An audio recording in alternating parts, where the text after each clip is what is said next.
Hey guys, it's Jen from Busy Quilter. I'm back with week 2 of the Color Catcher Sew Along. Sorry I'm a little bit late this week. Things happen. We're going to assume that we have all cut all of the rectangles we need for our quilt. I may or may not have a pile of scraps at the end of my table waiting to be processed into rectangles. But for now, we're going to move on to the next step. So I've got all of my rectangles cut. I have got them sorted into my nice little plastic buckets. I love containers, obviously. Like every not organized person does, I buy more containers to try to organize my mess. It never works, but for this project, I've got all my purples in here. And what we're going to do, really, really easy, we're going to sew all our purples together. I'm going to just go through my bin and sew one purple next to another purple. I'm not going to spend a lot of time looking at them. I'm not going to worry about if I have this particular pair twice in the quilt. I will probably, because some of my pieces were bigger, I do have like this, so because I was using my AccuQuilt and folding it over, some of my pieces are not the right size because it was folded over and there was some extra. So these will go into the crumb pile. And these ones, because I have a lot of this particular one, I may kind of keep an eye on it and make sure I don't use more than like 4 or 5 in the quilt, because I don't want to have one clump of a lot of the same fabric. So I'll probably go through a little bit and make sure that I don't have a lot of repeats. It's okay to have some repeats, but for me, I like to have a huge assortment of fabric as opposed to a lot of one. Your quilt can have whatever you want. If you just want to make the whole quilt with one red, one orange, one yellow, go ahead. That's totally fine. I like to do a scrappy quilt. I ideally would like it to be a charm quilt where every piece of fabric is different, but I never get there. That's just too many pieces of fabric. So for now, I will show you how I sew my rectangles together. Don't get too excited. It's not that hard. All right, so I'm at my sewing table and I've got my purples and I just made 2 stacks to kind of keep it, the routine flowing here. Sorry, I gotta move my machine over a little. I've got 2 stacks of fabric. They're both from my purple bin, and you can see there's a pretty big difference in the purples. There's like plummy purples and grapey purples and some that maybe even belong in the blue bin, but they made it into the purple bin. That's good. And there's lights, darks, mediums. There's a good range of value. That's really important because color gets the credit, but value does the work. Values, an assortment of values will really make your quilt sparkle. So what I'm going to do is I'm going to take 2 squares, and these are batiks. And I sometimes think I can tell a difference between the front and the back. Like these little triangles are darker, and on the back here, they're a little bit more smudgy. Really doesn't matter in the finished quilt, but sometimes I will like give it a second and make sure I've got them, you know, darker side showing. Again, it won't matter at all. So I'm going to stitch along this seam. I've got, I need to thread my Bernina, so we've got the threads up here. I always hold on to it when I get it into the tension discs to make sure it seats firmly, because not seated properly will lead to problems. All right. And my machine has a knee lift, so you won't see me pushing any levers to raise it up and down because I'm doing it with my knee. Once I went to the knee lift, I was not able to go back to anything else. So I'm going to place my thing, 1/4 inch seam. Just turned on the machine so it makes that noise. And I'm going to turn my speed up.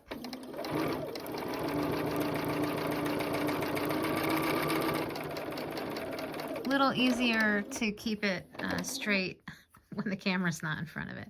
So now I'm going to take my next pair of rectangles and do this. And I'm going to do this for all of my purples. Ideally, I have gone through my scraps and I have counted and make sure I have the right number of scraps if you're trying to get one of the specific sizes in the pattern.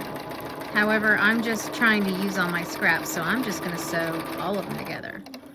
And then when I'm done, I will just chain piece each color. scissors.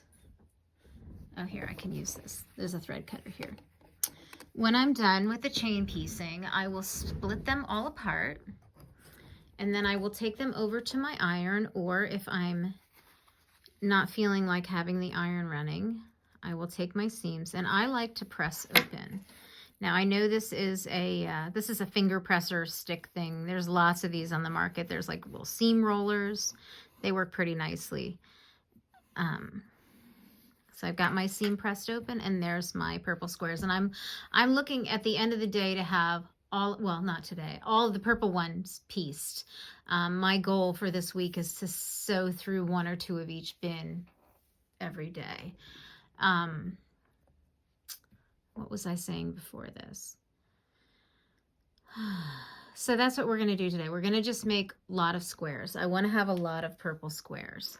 I will be back next week with all of my squares stitched, because I plan to take time this weekend and sew. And that's really it. Just sew your rectangles together. I will try to remember what it was that I was saying and put that in the comments or something. So that is, let's see. It's recording. Okay, so that's it for this week. Just sew all of your rectangles together. If you still have some rectangles to cut, try to finish up, because we want next week to get them all up on the design wall so we can start making design decisions. So happy sewing, and I hope this video was helpful. And you can, if you want to subscribe to my channel, I would love that. And if you want to follow me more closely, my website is dizzyquilter.com. I remembered I was going to defend my practice of pressing my seams open. Seams open or seams to one side is a very contentious topic in the quilting world. And basically, my decision for me is to press seams open. I have a couple of reasons for this. I think it makes my quilts, my piecing, more accurate, especially when I'm working on something with a lot of seams in it. The open seams are more accurate for me. They also make, and you can't really tell it right here probably, they also make for a flatter piece. The piece just looks flatter. And for the third reason is I have a long arm sewing machine to quilt with. And when you are quilting on a long arm machine, tension is always kind of a bear. And one thing that you want to do to minimize tension challenges is to keep your quilt flat. You want it consistently flat. And having my seams like this, so I go from 2 layers of top fabric, or 1 layer of top fabric, over to 2 layers, and then 2 layers, and then 1. So that's a pretty gradual transition. If I had my seams pressed to one side, I'd go from 1 layer of fabric to 3 layers of fabric and 1 layer of fabric. And now for the most part, it won't matter at all. But for me, when I long arm and I free motion quilt, I can feel that, and I prefer to keep my seams flat for that reason. It distributes the bulk more evenly for my machine to work with. And that's basically it. And I've had people tell me that my seams are weak here, and if while I'm stitching, I might, when I'm quilting, I might hit one of these threads and break it. I've never had that happen. I've never experienced any instances of my seams letting go because I have been pressing open, and I've been pressing open for a long time, and I've never seen that. And my quilts go through the washing machine. So that's why I press open. You can press however you like because you're making your quilt. Do what you like and what works for you. There's more than one reason to do it either way. And I will confess that sometimes when I'm making certain patterns, I do press to one side or the other for construction considerations. With this quilt, we will not have to ever match these seams up, so they don't need to be nesting or anything, because when we sew these blocks together, they're going to go like this. So as you can see, there's never going to be any of that, you want them to nest. And as far as nesting goes, again, it's just a matter of how you're pinning and how you like it. But for me, I press my seams open. So there you go. That's my heartfelt feelings on open or to the dark side, because really, if I was trying to decide which one was the dark side on this pile, I'd probably drive myself bananas, more so than I actually am. So, all right, go back, make your quilts, and we'll be back next week with more.